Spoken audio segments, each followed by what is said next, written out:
El doctor Marco Tulio Medina, además de ser un tremendo científico hondureño, exdecano de la Facultad de Ciencias Médicas de la Universidad Nacional Autónoma de Honduras, actualmente es el coordinador del tema COVID-19 de la Universidad Nacional Autónoma de Honduras. De nuevo, gracias, doctor, por estar con nosotros.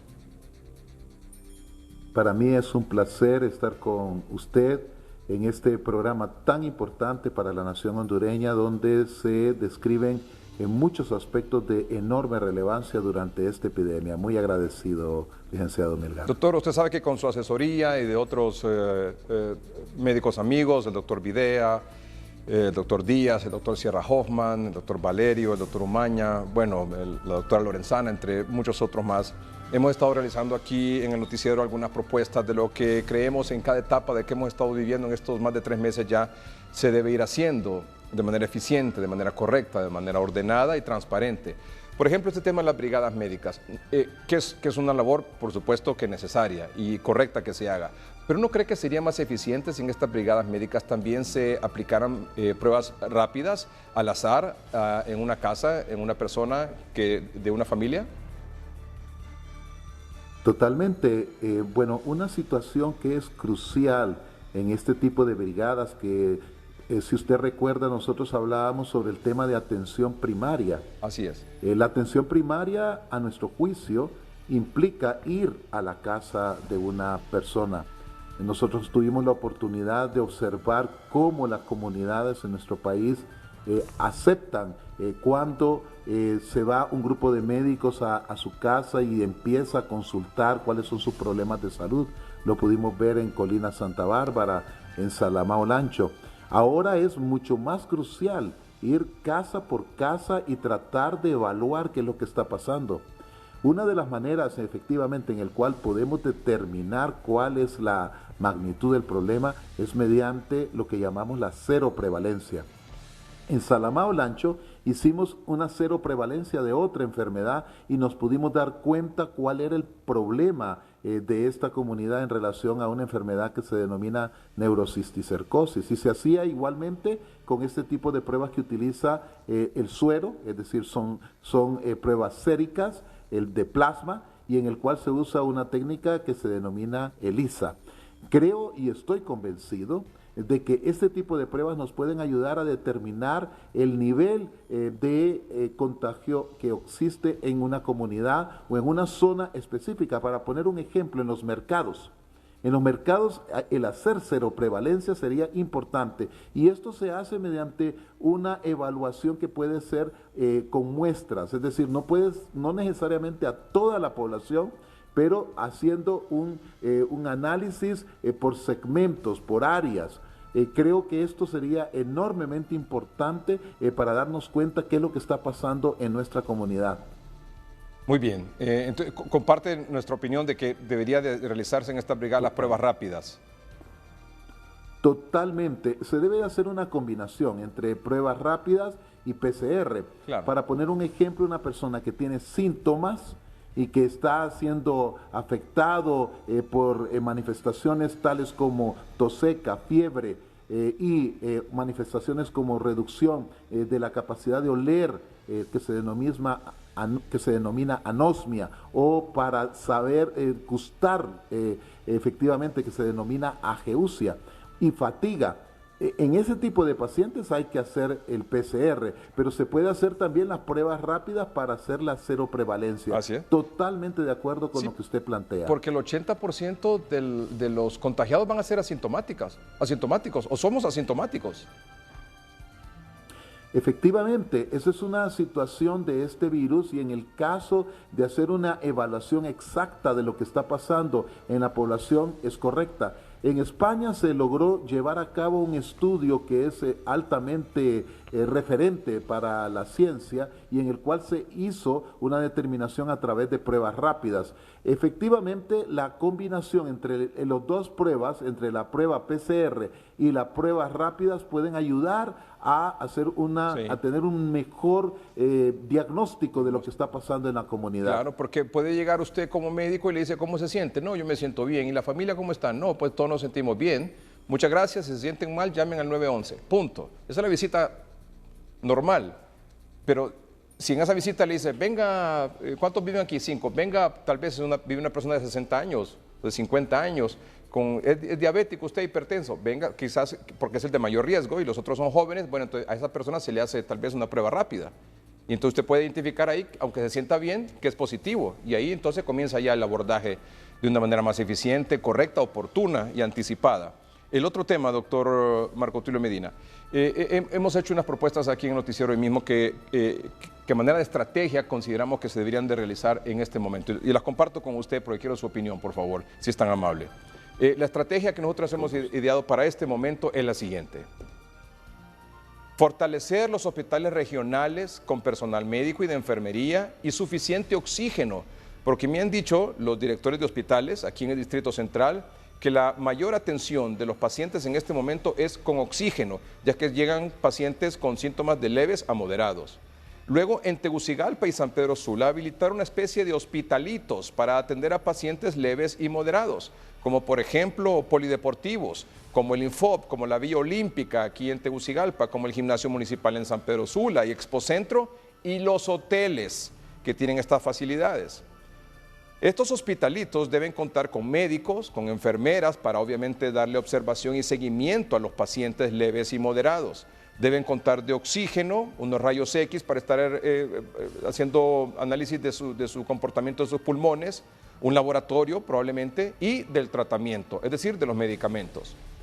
Y, por supuesto, ampliar al máximo la capacidad de los hospitales que atienden pacientes graves y críticos, como el San Felipe, el María, el Seguro Social, el Tórax, el Hospital Militar aquí en la capital, el Leonardo Martínez y Catarino Rivas en San Pedro Sula. El asunto es que con estos hospitalitos, doctor Marco Tulio Medina, podríamos hacer esta atención temprana de forma tal de evitar que estos pacientes leves y moderados ocupen una cama de un hospital que atiende solo graves y críticos y que pueda tener disponible una cama con oxígeno, con observación de parte de médicos y enfermeras y que si se recupera, como evidentemente debería de ser, va para su casa. Si se llegara a complicar, va para uno de estos hospitales que atienden graves y críticos y que estos hospitales van a tener disponibilidad de camas, van a tener disponibilidad de atención, porque en este momento muchas camas de estos hospitales están siendo ocupadas por pacientes leves y moderados. Bueno, en primer lugar, creo que lo que usted plantea es totalmente correcto. Nosotros hemos tenido por parte de la universidad reuniones de trabajo con hospitales de China, quienes han llevado a cabo una estrategia que le llaman los 4 tempranos.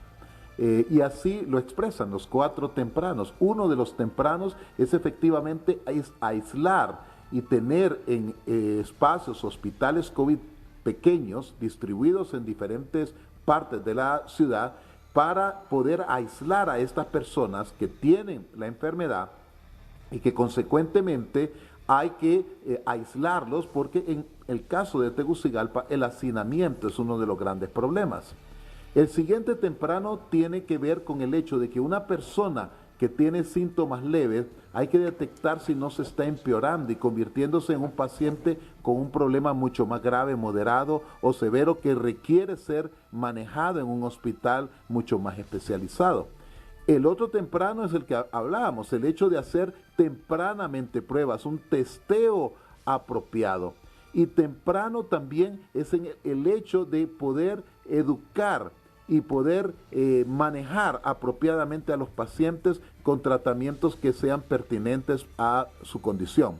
De tal manera que las brigadas es una medida de pasar de una posición pasiva a una posición proactiva. Pero asimismo, temprano debe de hacer el aislamiento de estos pacientes, y qué mejor que estén cerca de las zonas donde está ocurriendo los problemas. Es decir, en Tegucigalpa deberíamos de tener varios centros de esta índole con el objeto de evitar la alta mortalidad. En Guayaquil se empezó a hacer una estrategia en el cual la alcaldía, los empresarios y el grupo de salud se unieron para hacer una estrategia como la que usted está planteando. Consecuentemente, esta tuvo muchos resultados positivos y nosotros consideramos de que sí, lo que usted está señalando debería de ser una estrategia que pudiéramos seguir en Tegucigalpa. Le voy por supuesto en San Pedro Sula. Así es, así es. Doctor, voy a compartir con usted y con nuestros amables televidentes unas fotografías de hoy que no son nada nuevas, porque es lo que se está viviendo en los hospitales donde se atiende pacientes con COVID-19. Veamos algunas fotografías. Estas son fotografías de pacientes con oxígeno, pero en una especie como de camillas, ahí en el Seguro Social, aquí en la capital.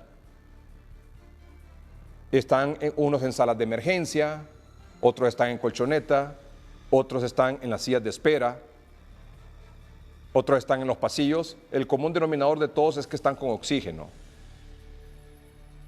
Conversaba con una de las autoridades del Seguro Social y me decía, sí, en efecto, esta es una situación de hoy, pero esto es una situación que se presenta casi todos los días. ¿Por qué? Porque estamos colapsados, porque no tenemos camas. Entonces, estos pacientes que llegan con una circunstancia de síntomas leves y moderados, llegan ahí al Seguro Social aquí en la capital, como a muchos otros hospitales, como a los otros hospitales que atienden COVID en Tegucigalpa y San Pedro Sula, a ser atendidos y luego ser trasladados a una cama cuando una cama se puede habilitar porque la persona se dio de alta o porque falleció. Pero estas personas, en esa condición, que lo que requieren principalmente es una observación, un seguimiento médico y oxígeno, pueden ser atendidos en estos que hemos denominado hospitalitos, para que no lleguen a vivir esta circunstancia, que es dramática, que es terrible, en los hospitales, esperando en un pasillo, en una carpa, por ejemplo en el hospital escuela, a que se desocupe una cama. Totalmente de acuerdo con lo que usted plantea. La experiencia en el polideportivo que se ha empezado ya a utilizar, hay más de 36 pacientes, ha demostrado de que podemos llevar a cabo este tipo de estrategia y hay que recordar, por ejemplo, el día de hoy cómo está avanzando ya algunos componentes científicos. Para poner un ejemplo, la dexametasona, que es un medicamento que también está siendo usado en el protocolo hecho por el doctor Sierra Hoffman, Oscar Díaz y el doctor Valerio. Ese medicamento se confirmó en Inglaterra que en pacientes con problemas respiratorios se debe de administrar. La dexametasona en el área de la neurología lo usamos mucho, sobre todo para lesiones cerebrales donde hay inflamación del cerebro, y ese medicamento puede reducir también la mortalidad. Entonces, un tratamiento temprano, lo que hablábamos de los tempranos, debería también, junto con el oxígeno, lo que llamamos la ventilación de alto flujo, de colocar a la persona boca abajo en pronación, puede salvar la vida y evitar de que estas personas progresen a una condición más grave. De tal manera de que la colocación en lugares estratégicos de la ciudad de estos hospitales pequeños que pudieran ser remitidos por los brigadistas permitiría una reducción de la mortalidad y de complicaciones, porque ese es uno de los grandes problemas que estamos enfrentando. Las personas se quedan en casa y hasta que ya están muy graves acuden al hospital y probablemente ya en ese momento no podemos hacer mucho,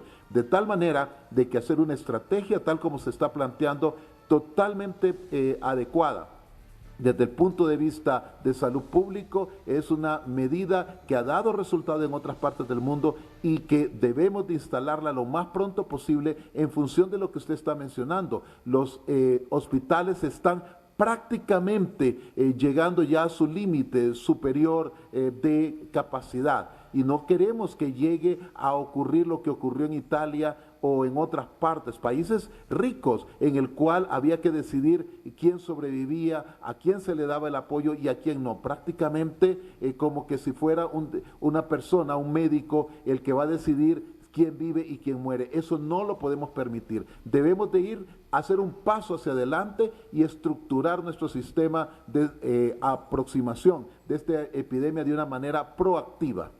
Doctor, una cosa que nos ha preocupado, le hemos comentado con usted, no de ahora, desde que comenzó esto, es la situación en los mercados. Y en los mercados a nivel nacional, y sobre todo con mayor población, San Pedro Sula, Tegucigalpa y el resto de ciudades, Choluteca, La Ceiba, etc. El tema de los mercados es un tema clave en todo esto. Conversaba con la doctora Ciudad Pasosa, la jefa de neumología del Hospital de Torres, y me decía la mayor parte de los pacientes que he tenido, en algún momento me lo dijo la semana pasada, son personas que tienen puestos de venta en los mercados. Quiero compartir con usted, no sé, son fotografías o videos de hoy, de la zona de los mercados aquí en Comayagüela. y muchos, pero muchas personas, adultos mayores incluso, sin mascarilla, otros con mascarilla, otros con mascarilla a la altura de la boca nada más, otros se lo bajan a la garganta, otros se lo ponen a la cabeza, otros sin mascarilla. Es decir, esta es la situación que estamos viviendo en los mercados. Esta es la Sexta Avenida de Comayagüela. Y esta es una situación de todos los días, doctor, y distintamente cuántas personas vayan a salir o cuántas personas estén autorizadas para salir. Pero realmente que es una situación muy, pero muy preocupante. ¿Qué cree usted? ¿Cuál debería ser el abordaje en los mercados? No sé si estas brigadas que están en barrios y colonias se destinara parte de estas brigadas a estar en los mercados, haciendo este testeo de pruebas rápidas, distribuyendo mascarillas y que estén ahí de manera permanente. Yo lo felicito a usted. Yo creo que usted ha tenido un curso acelerado de salud pública. Realmente es lo que debemos de hacer. Debemos de ir al lugar donde está ocurriendo el mayor problema. Debemos de ir a hacer testeo de esas personas. Asimismo, establecer medidas de control de entrada a esos lugares, permitiendo solo un número específico de personas en los mercados, que lleven asimismo las mascarillas, detectando la temperatura. Debemos de ser más proactivos. Mire lo que ha pasado en estos 2 días allá en Pekín, en Beijing, en China. Ahí cerraron los mercados. El principal mercado de Beijing, ya se imagina lo enorme que es, fue cerrado y se empezó a hacer una cantidad de test. Nosotros aquí no podemos cruzarnos las manos y ver de que ahí esa bomba de tiempo explote totalmente y colapse todo el sistema de salud. Tenemos que orientar. Yo estoy de acuerdo que debemos de acudir con las brigadas y además empezar a hacer una evaluación de cada una de las personas que sirve para que está trabajando en esas áreas y consecuentemente ser más rígido en las medidas de quienes están circulando. De otra manera, vamos a tener un problema gravísimo en las siguientes semanas, lo cual se nos va a escapar de la mano. En el sistema o el comité de vigilancia el día de hoy, de la cual la universidad forma parte y estamos también colaborando, se planteó todas estas circunstancias y espero de que estas medidas sean implementadas por todo el sistema. Asimismo, conmino a la policía municipal, para que podamos establecer un cerco más cuidadoso en esta zona y los brigadistas que deben, a mi juicio, también deben de ir a esta zona para poder regular y evaluar qué está pasando. Doctor, porque la curva, lo que resta de esta segunda quincena de junio y julio, todavía seguirá en ascenso, doctor Medina. Totalmente, mire, si esto es como una situación en cascada, como de dominó, en el cual si un paciente está afectado en el mercado, va a afectar como ese dominó al resto y entonces consecuentemente será una cantidad de personas que estarán seriamente afectadas y que van a afectar asimismo al resto de las poblaciones cuando regresen a sus casas, a sus barrios, a sus colonias, y esto va a llevar como una cascada a que se vayan los más graves a los hospitales, que saturen a los hospitales. Consecuentemente debemos de evitar todo ese problema que se está gestando en nuestra comunidad.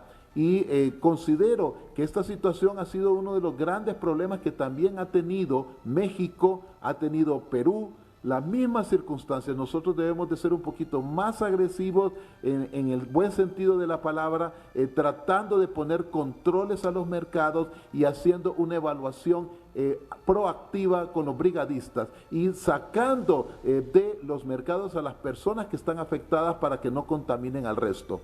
Doctor Marco Tulio Medina, siempre es un privilegio conversar con usted. Le agradezco mucho que haya aceptado esta entrevista con el noticiero. ¿Y qué mensaje nos deja? Bueno, en primer lugar, un mensaje que tenemos que ser optimistas. Esto tiene un inicio y tiene un fin, pero debemos de ser sumamente proactivos, debemos de trabajar en equipo. No es el momento para que haya separación entre los hondureños. El grupo de brigadas en la formación de pequeños hospitales, el testeo, la vigilancia cuidadosa nos permitirá salir de esta situación. Debemos de fortalecer a los hospitales, eso es crucial también. Y a la comunidad, por favor, compatriotas, es crucial de que ustedes usen las mascarillas, que se laven las manos, que estén a una distancia apropiada de por lo menos 1,5 metros a 2 metros, de no ir a aglomeraciones. En esa forma estamos ayudando a nuestro país a salir de esta epidemia. Y le agradezco a usted por haberme permitido estar en su distinguido programa el día de esta noche. Gracias, doctor Medina. Gracias por su contribución al noticiero y gracias por su apoyo a los esfuerzos que se están haciendo. Muchas gracias. Mil gracias.